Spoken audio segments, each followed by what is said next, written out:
warahmatullahi wabarakatuh. Kami dari kelompok 10 ingin mempresentasikan hasil diskusi kami mengenai kebijakan pemerintah dalam bidang sosial budaya. Indonesia adalah negara yang kaya akan keragaman sosial budaya. Terdapat lebih dari 300 kelompok etnik dan 1.300 suku bangsa yang tersebar dari ujung Pulau Sumatera sampai ujung Pulau Papua.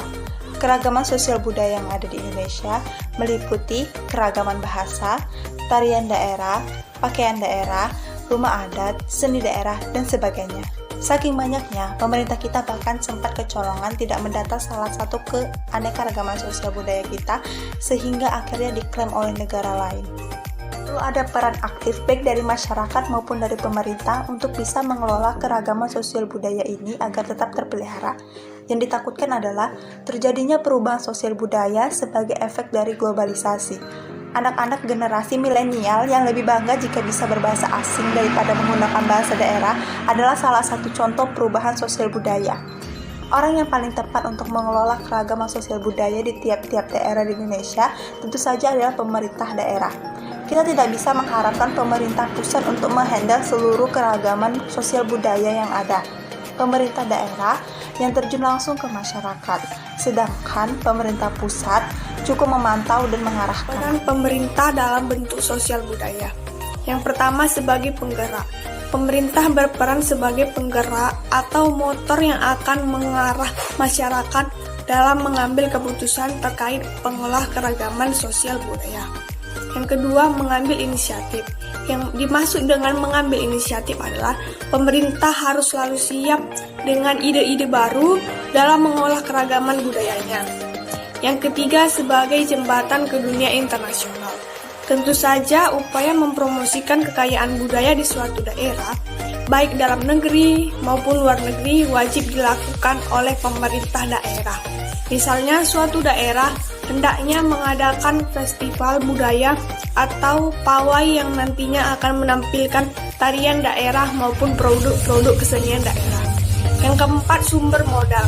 Sudah merupakan kewajiban pemerintah daerah untuk ambil bagian paling banyak dalam pengolahan keragaman sosial budaya di daerahnya, sehingga memberikan dana untuk kegiatan yang berkaitan dengan hal tersebut tentu bukan masalah besar.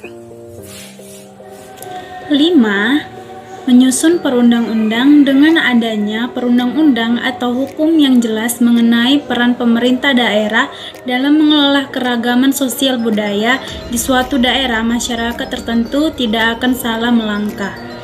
Nomor 6. Memberikan dukungan penuh peran pemerintah dalam pengelolaan kebudayaan, tidak boleh setengah-setengah ketika masyarakatnya yang menyusulkan kegiatan bertema kebudayaan yang mungkin belum tersusun dengan benar.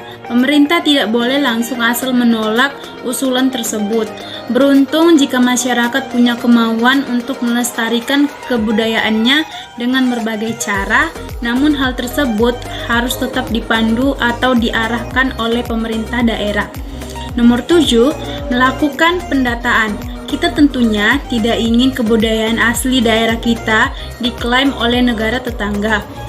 Untuk itu harus ada pendataan yang tepat dan akurat mengenai apa saja kekayaan budaya. Pendataan tersebut haruslah lengkap dan secara terperinci.